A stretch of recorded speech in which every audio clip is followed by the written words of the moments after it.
کہ متعدد احکام و مسائل میں ہم جو یہ دیکھتے ہیں کہ اس مسئلے میں دو موقف ہیں، اس مسئلے میں دو موقف ہیں، کچھ اہل علم کا یہ موقف ہے اور کچھ اہل علم کا یہ موقف ہے، ان کے پاس کچھ دلائل ہیں، ان کے پاس کچھ دلائل ہیں۔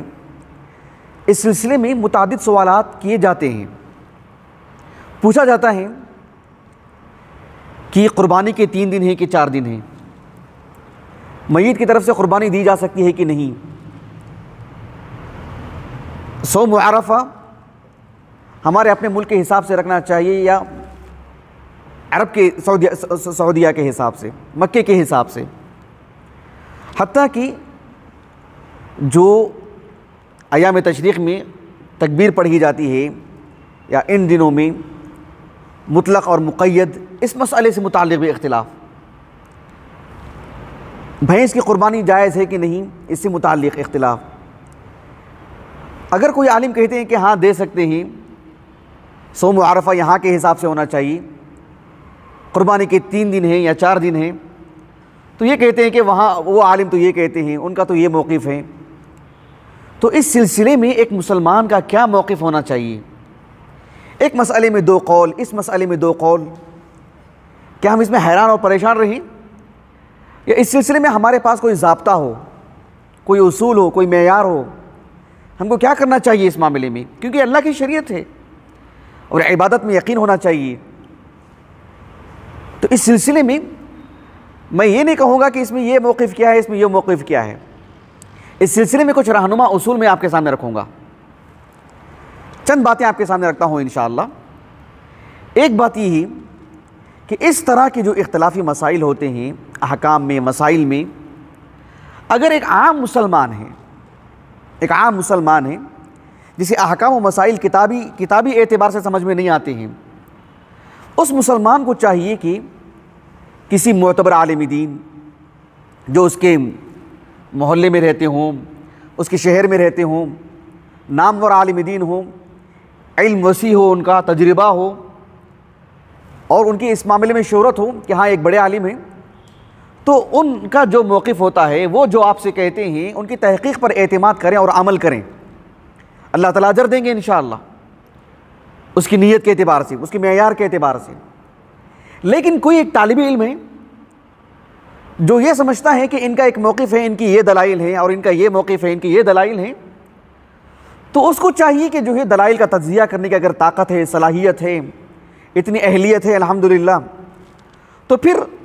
اس معاملے میں اقرب الی السنہ، سنت سے قریب جو موقف ہے اس کو اختیار کرے، اس پر عمل کرے، اس معاملے میں الجھن کا شکار نہ ہو، نہ یہ نہ وہ، بہت سیدھی سادی بات ہے۔ اس لیے کہ احکام میں، مسائل میں صحابہ میں بھی اختلاف تھا۔ حافظ ابن القیم رحمہ اللہ 8ویں صدی ہجری کے ایک بڑے عالم دین، 751 ہجری سنہ وفات ہے، متعدد کتابوں کے مصنف، ان کی ایک کتاب ہے اعلام الموقعین عن رب العالمین۔ اس میں وہ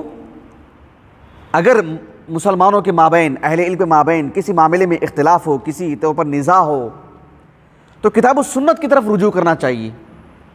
اس مسئلے کو سمجھاتے ہوئے آپ نے ایک بات کہی کہ وَقَدْ تَنَازَعَ الصَّحَابَةُ فِي كَثِيرٍ مِّنَ الْأَحْكَامِ وَهُمْ سَادَاتُ الْمُؤْمِنِينَ وَأَكْمَلُ الْأُمَّةِ إِيمَانًا وَلَكِنْ بِحَمْدِ اللَّهِ لَمْ يَتَنَازَعُوا فِي مَسْأَلَةٍ وَاحِدَةٍ فِي مَسَائِلِ الْأَسْمَاءِ وَالصِّفَاتِ وَالْأَفْعَالِ۔ ابن القیم رحمہ اللہ کہتے ہیں کہ صحابہ میں بھی احکام، مسائل میں متعدد امور میں اختلاف تھا۔ عقیدے کے باب میں، اللہ تعالیٰ کے اسماء و صفات کے باب میں اختلاف نہیں تھا، لیکن احکام و مسائل میں اختلاف وہاں بھی تھا۔ لیکن اہل علم نے اس بات کی بھی کوشش کی کہ علماء کے مابین جو اختلاف ہوتا ہے کسی مسئلے میں، وہ کیوں ہوتا ہے، اس کے اسباب کیا ہیں، تاکہ ان کے تعلق سے حسن ظن رکھیں، عذر تلاش کریں۔ بعض لوگ ہوتے ہیں جیسے کہتے ہیں ایک بات کہتے ہیں، وہ صاحب ایک بات کہتے ہیں، یہ ایسا کہتے ہیں، وہ ایسا کہتے ہیں، نہیں، احکام و مسائل میں اختلاف ہوتے ہیں، اختلاف ہوتا ہے، لیکن اختلاف کے اسباب کیا ہیں وہ جاننا چاہیے، اور ایک عالم دین سے متعلق عذر تلاش کرنا چاہیے کہ اس وجہ سے اختلاف ہوا ہے۔ اس سلسلے میں اہل علم نے بہت کوشش کی، اس سلسلے میں بھی اہل علم کی خدمات ہیں۔ آپ مثال کے طور پر دیکھیے 6ویں صدی ہجری کے اواخر کے ایک عالم دین ہیں جو علمی دنیا میں ابن رشد الحفید سے معروف ہیں، محمد ابن احمد ابو الولید، قاضی ابو الولید ابن رشد الحفید رحمہ اللہ، 595 ہجری سنہ وفات ہے ان کا۔ ان کی کتاب بدایۃ المجتہد، اس پر انہوں نے ایک مقدمہ لکھا، متوسط درجے کا مقدمہ ہے، بہت طویل بھی نہیں، بہت مختصر بھی نہیں۔ اس مقدمے میں انہوں نے اس بات کو بھی ذکر کیا ہے کہ کسی بھی مسئلے میں، کسی بھی فقہی مسئلے میں، احکام میں، مسائل میں اہل علم کے 2 موقف کیوں ہوتے ہیں؟ انہوں نے 6 اسباب بیان کیے ہیں۔ پھر اس کے بعد شیخ الاسلام ابن تیمیہ رحمہ اللہ جو 8ویں صدی ہجری کے ہیں، 6ویں صدی ہجری 7ویں صدی ہجری کے بھی، لیکن 8ویں صدی ہجری میں انتقال ہوا آپ کا 728 ہجری کو۔ شیخ الاسلام ہیں، بتانے کی ضرورت نہیں کہ وہ کون ہے، لیکن ان کی کتاب ہے اس موضوع سے متعلق، اس کا نام ہے رفع الملام عن الائمة الاعلام،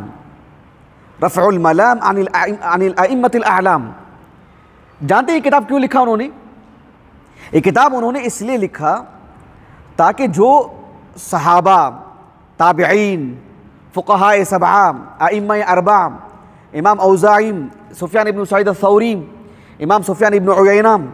عبداللہ ابن مبارک رحمہم اللہ اجمعین،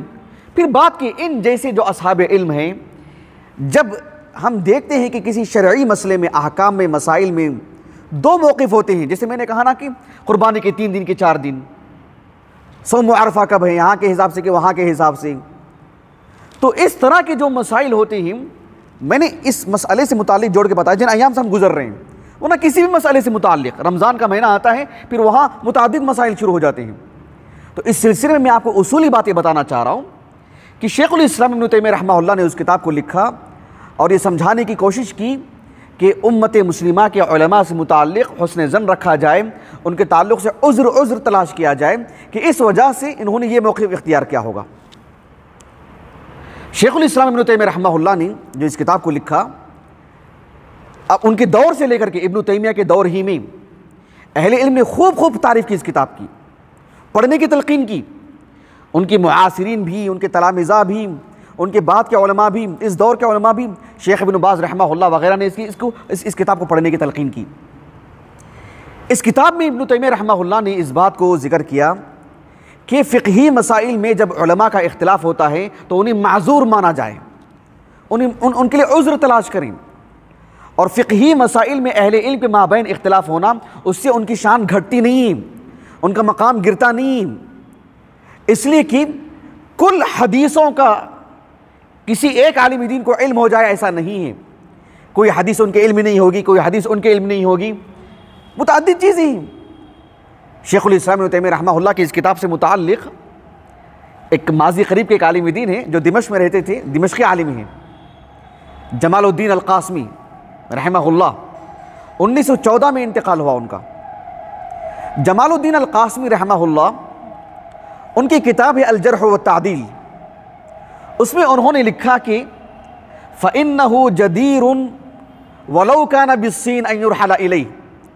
کہ ابن تیمیہ کی یہ جو کتاب ہے رفع الملام عن الائمة الاعلام، اگر یہ چین میں بھی ہوتی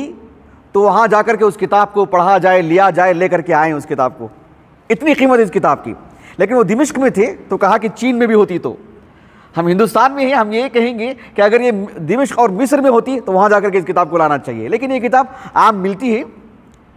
تو شیخ الاسلام ابن تیمیہ رحمہ اللہ نے اس کتاب میں بہت شاندار کام کیا، لیکن ایک بات میں آپ کو یہاں بھی یہ بھی بتا دیتا ہوں، ہم جو کہتے ہیں نا کہ اہل علم کے تعلق سے عذر تلاش کریں، یہ کون؟ وہ جو بڑے علماء ہیں، کبار اہل علم، جو فتویٰ دیتے ہیں، جن کی طرف پوری امت رجوع کرتی ہے۔ عام بچوں کی بات نہیں کر رہا ہوں میں آپ کو، عام طلبہ کی بات نہیں کر رہا ہوں۔ ابن تیمیہ رحمہ اللہ نے ان بڑے اہل علم کی طرف سے جو ہے عذر تلاش کیا ہے۔ ایک شخص ہے جو 2-3 کتابیں پڑھ کر کے ممبر پر چڑھ گیا ہو، اسٹیج پر چڑھ گیا ہو، 1 سے 2-3 غلطیاں کرتا ہو، 10 غلطیاں کرتا ہو، اس کے تعلق سے عذر نہیں تلاش کیا جائے گا، اسے اتارا جائے گا وہاں سے، وہ اس لائق نہیں۔ لیکن جو بڑے علماء ہوتے ہیں جنہوں نے زندگی اس کے لیے لگائی، جن کا وسیع علم ہو، تجربہ ہو، زہد و تقوی ہو، جنہیں پوری امت مانتی ہو، پوری امت کے وہ سرخیل ہوں، اس طرح کے جو علماء ہوتے ہیں ان سے عمومی طور پر چوک کم ہوتی ہے، یہ ہوا نفس کے شکار نہیں ہوتے ہیں۔ شیخ الاسلام ابن تیمیہ رحمہ اللہ نے ایک حدیث ذکر کی، اس حدیث کو رکھ کر کے اس مسئلے کو بیان کیا۔ ایک حدیث مبارکہ ہے جسے امام ابو داؤد رحمہ اللہ اپنی السنن کی کتاب الاقضیہ میں، امام ابو عیسیٰ ترمذی رحمہ اللہ اپنی السنن کی ابواب الاحکام میں، اور امام ابن ماجہ رحمہ اللہ بھی کتاب الاحکام میں جو اپنی السنن کی ہے۔ الاحکام سے مراد احکام و مسائل نہیں، احکام سے مراد حکومت سے متعلق احکام و مسائل، الاحکام سے مراد جو فیصلے ہوتے ہیں، جو قاضی کے جو مسائل ہوتے ہیں وہ مراد ہیں۔ ایک صحابی برائدہ بن حصیب رضی اللہ عنہ، آپ صلی اللہ علیہ وسلم کے انتقال کے بعد وہ ایران چلے گئے، ایران کے وسط میں مرو میں انتقال ہوا 60 ہجری کو۔ وہ کہتے ہیں کہ اللہ کے رسول صلی اللہ علیہ وسلم نے فرمایا القضاۃ ثلاثۃ، قاضی 3 طرح کے ہیں، لوگوں کے درمیان فیصلہ کرنے والے 3 طرح کے ہیں۔ آپ صلی اللہ علیہ وسلم نے فرمایا واحد فی الجنہ واثنان فی النار، ان میں سے ایک جنتی ہے اور 2 جہنمی۔ سبحان اللہ، جنتی کون ہے؟ آپ صلی اللہ علیہ وسلم نے فرمایا کہ فرجل عرف الحق فقضى به، ایک وہ عالم دین، ایک وہ قاضی جنہوں نے شریعت کے علم کو اچھے سے پڑھا، اچھے سے جانا، اور لوگوں کے درمیان صحیح بتایا، صحیح احکام و مسائل بتائے، صحیح انداز میں فیصلہ کیا، کہا کہ وہ جنتی ہیں، اور 2 لوگ جنتی ہیں، اور بڑی خطورت ہے اس میں، سمجھنے کی بات ہے۔ 2 لوگ کون جہنمی ہیں؟ کہا کہ وَرَجُلٌ عَرَفَ الْحَقِّ فَجَارَ فِي الْحُكْمِ فَهُوَ فِي النَّارِ، وہ شخص، وہ عالم دین جس کے پاس شریعت کا علم ہے، اچھی طریقے سے جانا اس نے، پڑھا اس نے، لیکن لوگوں کو دین کے مسائل بتانے میں غلطی کی، اس نے جان بوجھ کے غلطی کی، فیصلے کرنے میں غلطی کی، اس نے ظلم کیا اس نے لوگوں پر، شریعت کے علم کو بس پڑھنے پڑھانے کے لیے، اپنی جیب کے لیے، اپنی شہرت کے لیے، اپنی ذات کے لیے، لوگوں کے درمیان جو ہے مطلب مراتب کو رکھ کر کے اس نے فیصلے کی، کہا کہ وہ جہنمی ہیں۔ اور تیسرا شخص کون ہے؟ اللہ کے رسول صلی اللہ علیہ وسلم نے فرمایا وَرَجُلٌ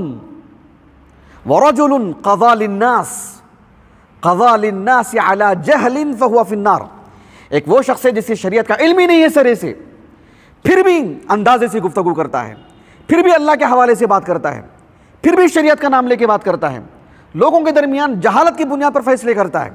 کہا کہ یہ شخص بھی جہنمی ہے۔ سبحان اللہ العظیم، بغیر علم کے ممبر پر چڑھنا بھی گناہ ہے، اور علم رکھ کر کے غلط بتانا بھی گناہ ہے۔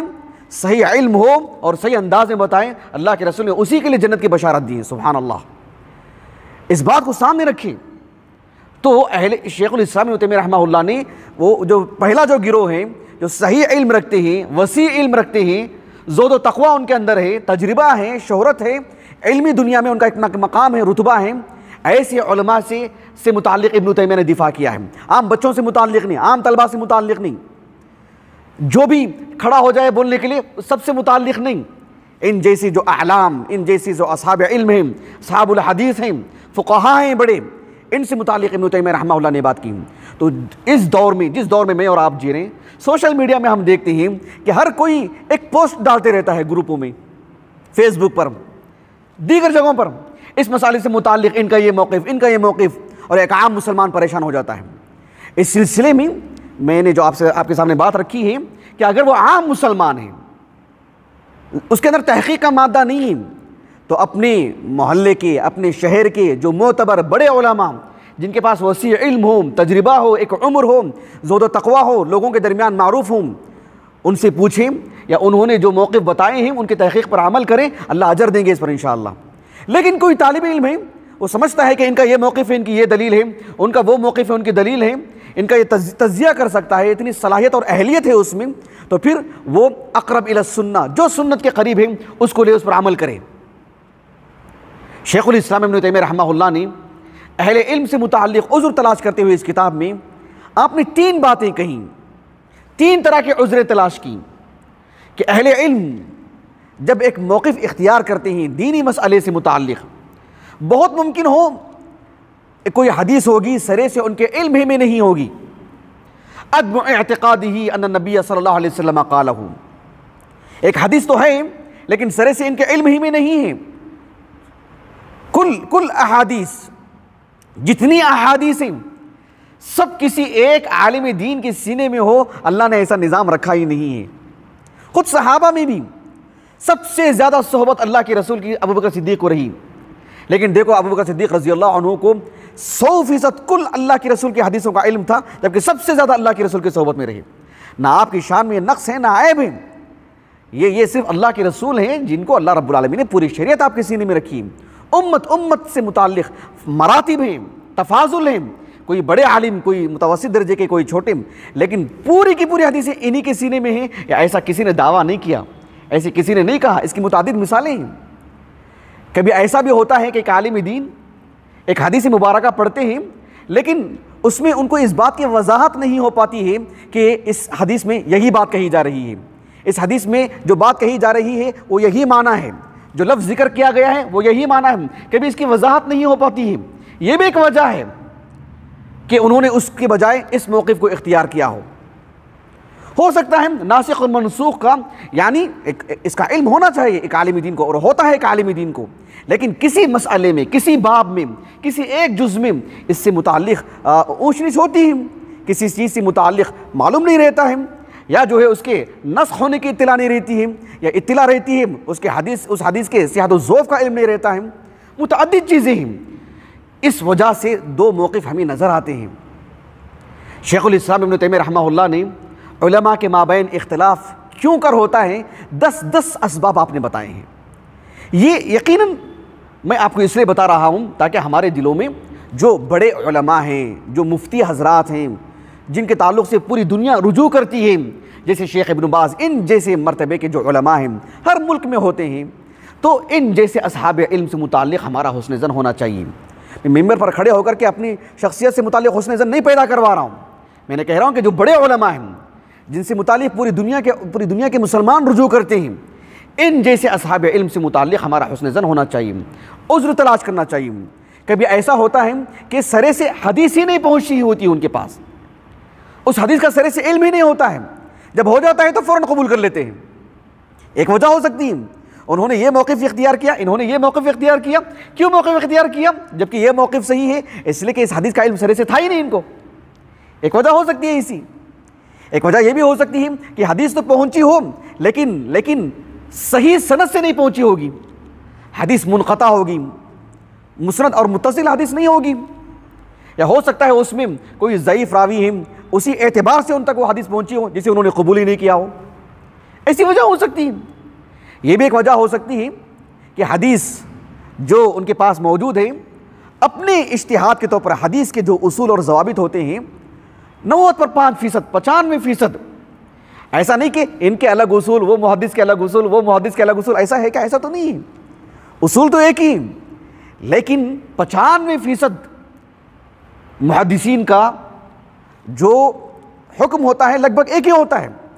5% میں کسی کا علم مزید وسیع ہوتا ہے، تجربات کی بنیاد پر، کتابوں پر نظر رکھنے کی بنیاد پر، اجتہاد کی بنیاد پر 5% میں اختلاف ہوتا ہے. ایسے میں ایک کے نزدیک حدیث صحیح ہے اور انہوں نے اپنے اجتہاد کے مطابق اسے حدیث کو ضعیف کہا، تو اس وجہ سے انہوں نے استدلال نہیں کیا. انہوں نے یہ بھی ایک عذر ہو سکتا ہے. ایسا نہیں کہنا چاہیے کہ یہ ایسے ہیں، انہوں نے یہ کہہ دیا، انہوں نے یہ کہہ دیا. یہ بدظنی مناسب نہیں بڑے علماء سے متعلق. خاص کر اس طرح کی وجوہات ہوتے ہیں. کبھی ایسا ہوتا ہے کہ حدیث ذہن سے نکل جاتی ہے، ایسا بھی ہوتا ہے. اس کی متعدد مثالیں ہیں، مثالیں میں دے نہیں سکتا ہوں وقت کی قلت کی وجہ سے. یہ سب وجوہات ہوتے ہیں. کبھی حدیث میں ایک لفظ ہوتا ہے، اس کا کیا معنی ہے بالضبط، اس میں بھی جو ہے مطلب کبھی ایک پیچیدگی ہوتی ہے. کبھی ایسا بھی ہوتا ہے کہ ایک حدیث میں ایک لفظ ہوتا ہے لیکن جو ہے وہ اس کا وہی صحیح معنی ہے کیا، اس سے جو استدلال کیا گیا ہے یہ صحیح استدلال ہے کیا، اس میں بھی کبھی اختلاف ہوتا ہے. بہرحال میں نے مجمل انداز میں گفتگو کرنے کی کوشش کی آپ کے سامنے. آخری بات